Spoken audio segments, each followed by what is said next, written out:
זהו חברים, הגענו לאימון האחרון של העונה. עוד כמה תרגילים לסיכום הפרק הראשון, וסיימנו. אז בואו נתחיל. הנה התרגיל הראשון. נתונים לנו Z1 עד Z5, שורשים מסדר 5 של מספר מרוכב. איזה מספר מרוכב? 2i. מה אנחנו רוצים לעשות איתם? אנחנו רוצים לחשב את הביטוי W. הנה מי זה W. השורש של 1 חלקי Z1 ועוד 1 חלקי Z2 וכן הלאה עד 1 חלקי Z5. למה זה שווה? בואו נראה. אז אני לוקחת את W, ויש לי פה הרבה מנות. במקום לעשות מחנה משותף לכל המנות, אנחנו ניקח כל מנה בפני עצמה, ונכפול בצמוד של המכנה, כמו שאנחנו רגילים. את הראשון בצמוד של המכנה שלו, השני וכן הלאה. הנה מה נקבל. Z1 צמוד חלקי הערך מוחלט בריבוע. ועוד ועוד ועוד. Z5 צמוד חלקי מודול של Z5 בריבוע. מה היתרון של הדבר הזה? שורשים מסדר n של z, לכולם יש את אותו מודול. כל המספרים האלה שיש לנו פה במכנה, כולם שווים. למה הם שווים? בואו נזכר. המודול של שורש מסדר n זה השורש ה-n'i של הערך המוחלט. 2i מרחקו מהראשית 2, לכן הערך המוחלט הוא 2. שורש חמישי של 2 זה המודול של השורשים. לכן כל המספרים האלה, Z1 עד Z5, הם בעלי מודול שורש חמישי של 2. הם מופיעים כאן בריבוע, אבל אני אוציא אותם מחוץ לשורש, אז הריבוע יתבטל. והנה מה נקבל. שה-W שווה בעצם ל-1 חלקי שורש חמישי של 2, כי זה נמצא במכנה, כפול השורש של מה שנשאר בפנים. מה נשאר בפנים? Z1 צמוד ועוד ועוד Z5 צמוד. מזכירה לכם שאת הצמוד אני יכולה לשים על הכל, כולם תחת קורת גג אחת. אז קיבלנו 1 חלקי שורש חמישי של 2, ו-Z1 ועוד ועוד Z5 צמוד, כל זה בתוך השורש. רגע, אבל אנחנו יודעים ש-Z1 עד Z5 הם שורשים מסדר 5 של איזשהו מספר מרוכב, לכן למה שווה הסכום שלהם? נכון, ל-0. כלומר, יש לי פה 1 חלקי שורש חמישי של 2 כפול שורש 0, אבל שורש 0 זה 0, ולכן סך הכל למה שווה W? W שווה ל-0. טוב, בואו נראה עכשיו את התרגיל הבא, תרגיל מספר 2. נתון ש-Z שונה מ-1 מקיים Z בשלישית שווה ל-1. כלומר, מי הוא Z? הוא שורש יחידה של 1 מסדר 3, אבל לא 1. מישהו מהשורשים האחרים של שורשי היחידה מסדר 3. מה אנחנו רוצים לעשות עם זה? אנחנו רוצים לחשב את הביטוי. Z ועוד 1 בריבוע, כפול 2Z בריבוע ועוד Z ועוד 1. אנחנו לא יודעים מי מהשורשים הוא Z, אבל הוא לא 1, אז אני לא יכולה לבוא ולהגיד, יש לי פה 1 ועוד 1 בריבוע, 2 ועוד 1 ועוד 1. לא, כי Z הוא לא 1. אז בואו נראה. אני יודעת ש-Z שונה מ-1 והוא שורש יחידה מסדר 3, ולכן גם Z בריבוע הוא שורש יחידה מסדר 3. זוכרים? כשלוקחים שורש יחידה, מעלים בחזקה, מקבלים שורש יחידה אחר.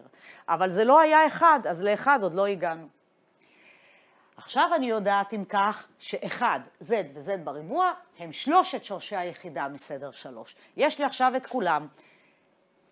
1, Z הוא אחד השורשים, מעלים בריבוע, מקבלים את השורש השני. אין לי מושג מי הם, אבל 1 והריבוע שלו זה שני השורשים החסרים. רגע, אז עכשיו אני יודעת שסכומם שווה ל-0. מעולה. אני אקח את הביטוי שלנו, בואו נחשב אותו. Z ועוד 1 בריבוע כפול 2Z בריבוע ועוד Z ועוד 1. דבר ראשון נפתח סוגריים. Z בריבוע ועוד 2Z ועוד 1 זה התוצאה של Z ועוד 1 בריבוע, והסוגר השני השארתי אותו כמו שהוא. מה המטרה שלי עכשיו?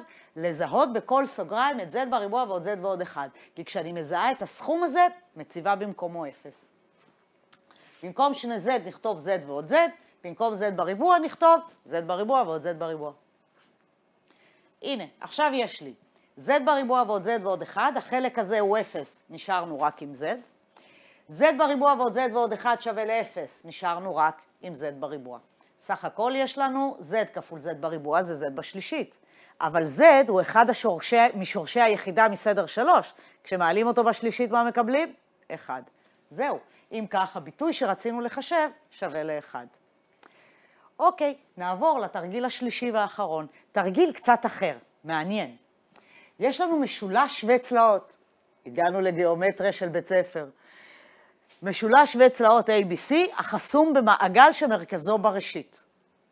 אני יודעת שהקודקוד A נמצא בנקודה מינוס שורש 3, 1. מה אני רוצה לעשות? אני רוצה למצוא את שאר קודקודי המשולש, את הקודקוד B ואת הקודקוד C. אוקיי, בואו דבר ראשון נתייחס למישור כאל המישור המרוכב. אז נוכל לראות את הנקודה הזו בתור איזשהו מספר מרוכב. זוכרים מה יהיה המספר המתאים למינוס שורש 3, 1? זה מינוס שורש 3 ועוד I. בואו נצייר את זה. הנה מערכת הצירים שלנו, זה המישור המרוכב, זה לא המישור האוקלידי, אבל אנחנו נעזר בזה בשביל לפתור תרגיל בגיאומטריה אוקלידית. הנה המספר שלי. מינוס שורש 3 ועוד I זה A, לכן הקודקוד A נמצא כאן.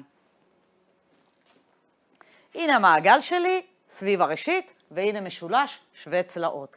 הקודקוד שלו נמצא בנקודה A. אני רוצה למצוא את הקודקוד B שנמצא פה ואת הקודקוד C שנמצא פה. אם נחבר את קודקודי המשולש עם ראשית הצירים, בואו נראה מה יקרה. הנה חיברנו. כל קודקוד עם ראשית הצירים. עכשיו אני יודעת שהזווית בין כל שני חיצים כאלה, חילקתי ל3, לכן הזווית בין כל שני חיצים 120 מעלות. 120 מעלות. זאת אומרת שאם אני רוצה מקודקוד A להגיע לקודקוד B, אני צריכה להוסיף 120 מעלות. אני אצטרך להוסיף פה 120 מעלות. זוכרים איך מוסיפים 120 מעלות? כופלים בסיס 120. אם אני אקח את A, שזה מינוס שורש 3 ועוד I, ואני אכפול בסיס 120, אני אקבל את קודקוד B. ומה יקרה כשאני אקח את קודקוד B ואני אכפול אותו בסיס 120, אתם שואלים? נכון, אני אקבל את קודקוד C. זהו, אני כבר יודעת מהו החשבון שאני צריכה לבצע. אז בואו עכשיו נבצע את החשבון. אתה צודק, זו רק סקיצה. הציור שלי לא נראה בדיוק ככה, אבל זו סקיצה שלו. בואו נעשה את החשבונות. אני מעבירה את מינוס שורש 3 ועוד I לייצוג טריגונומטרי, שיהיה לי קל לכפול בסיס 120. אני יכולה גם את סיס 120 להעביר לייצוג אלגברי, כי זה זווית מיוחדת, זו זווית מיוחדת, ואז לכפול אלגברית. אבל אנחנו נמצאים במישור, עדיף לנו לעבוד עם ייצוג גיאומטרי. אז טנגנס תטא יהיה שווה ל-1 חלקי מינוס שורש 3, שזה מינוס 1 חלקי שורש 3, ו-R שווה לשורש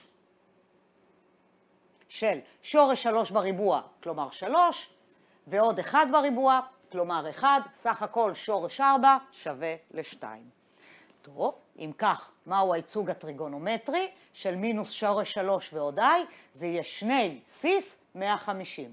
למה 150? זוכרים? אנחנו ברביע השני. ברביע השני, טנגנס שלילי, יש לנו זווית 150 מעלות, שייתן לי מינוס 1 חלקי שורש 3. זהו. עכשיו אני מחשבת את B. B שווה, לוקחים את הקודקוד A, 2 סיס 150, וכופלים בסיס 120. למה? כי המכפלה הזו תוסיף לי לזווית 150 מעלות את 120. ומה נקבל? סיס 270 כפול 2. רגע, מה זה 2 סיס 270? זה 2i. אז קודקוד B, מינוס 2i. קודקוד B הוא מינוס 2i. בואו נחשב את קודקוד C. קודקוד C יהיה לקחת את 2 סיס 270, שזה קודקוד B, ולכפול בסיס 120. סך הכל, מחברים את הזוויות 270 ו-120, מורידים כפולות של 360, מקבלים 2 סיס 30. לכן, נעביר לייצוג אלגברי, נקבל 2 כפול שורש 3 חלקי 2 ועוד חצי I, זה נמצא ברביע הראשון.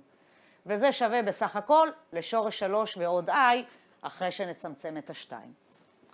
זהו, סיימנו, מצאנו את הקודקודים. אנחנו אפילו יודעים עכשיו לצייר את המשולש שלנו בצורה קצת יותר מדויקת, כי גילינו שקודקוד B נמצא על הציר המדומה שם למטה.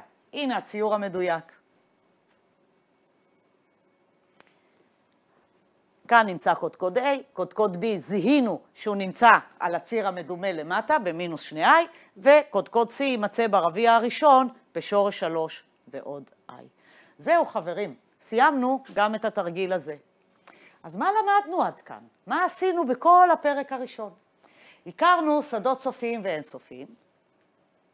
ראינו ששדה הממשיים, שהוא מוכר לנו, שהיה מוכר לנו גם לפני זה, לא הספיק לנו בשביל למצוא שורשים לפולינומים. הכרנו את המרוכבים, שגם הם היו שדה, ושם תמיד הובטח לנו קיום של שורש. בהמשך זה יהיה לנו מאוד חשוב לדעת שבמרוכבים יש לנו שורש. ולאן מועדות פנינו? עכשיו, בפרק הבא, אנחנו נלמד נושא חדש. נכיר מושג מרכזי וחשוב מאוד באלגברה ליניארית. זה נקרא מטריצות. על כך ודברים נוספים בפרק הבא. תודה רבה לכם.